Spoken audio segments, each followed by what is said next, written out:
क्यों दिया तोते ने माता सीता जी को ऐसा श्राप। श्री राम जी और माता सीता ने 14 वर्ष का वनवास भोगा था। माना जाता है कि जब वनवास के दौरान माता सीता और श्री राम का वियोग एक तोते के श्राप के कारण हुआ था। एक तोते ने माता सीता को भयंकर श्राप दिया था। सनातन धर्म के ग्रंथों में बताया गया है कि बुरे काम का फल हमेशा बुरा ही मिलता है, चाहे वह इंसान हो या फिर ईश्वर। इसका एक उदाहरण माता सीता का है, जिसका जिक्र रामायण में किया गया है। दरअसल रामायण कई भाषाओं में लिखी गई है।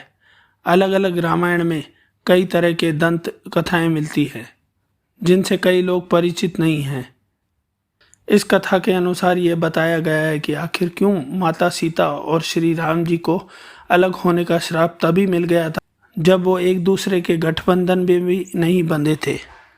इस कथा के अनुसार माता सीता को एक तोते से श्राप मिला था, जिसकी वजह से उनको भगवान राम जी से अलग होना पड़ा। तोते के मुंह से सुनी अपनी भविष्य कथा के अनुसार माता सीता बाल्यावस्था में अपनी सहेलियों के साथ बगीचे में खेल रही थी। वहीं बगीचे में एक तोते का जोड़ा पेड़ पर बैठा था। तोते का जोड़ा भगवान राम जी और माता सीता के बारे में बात कर रहे थे। उनकी बातों को सुनकर माता का ध्यान उन पर गया। मादा तोता बोल रही थी कि अयोध्या के राजकुमार श्री राम जी काफ़ी प्रतापी राजा होंगे, उनसे माता सीता का विवाह होगा। तोते के मुख से ये भावी पति का नाम सुनकर माता सीता अचंभित हो गई। उन्हें अपने बारे में और भी जानने की इच्छा जागृत हुई।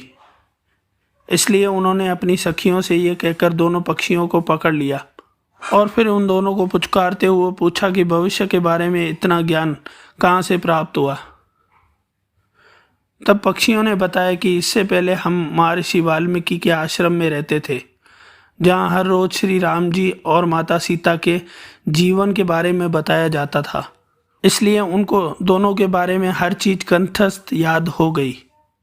फिर माता सीता जी को अपने भविष्य में होने वाली घटना को सही सिद्ध होने तक उन्होंने दोनों पक्षियों को बंदी बना दिया। नर तोते ने कहा कि माता, मेरी पत्नी गर्भवती है, इसलिए ऐसे समय में उनको जाने दे। हम दोनों एक दूसरे का वियोग सहन नहीं कर सकते हैं, इसलिए आप मेरी पत्नी को जाने दें। लेकिन सीता जी ने उनकी एक न सुनी।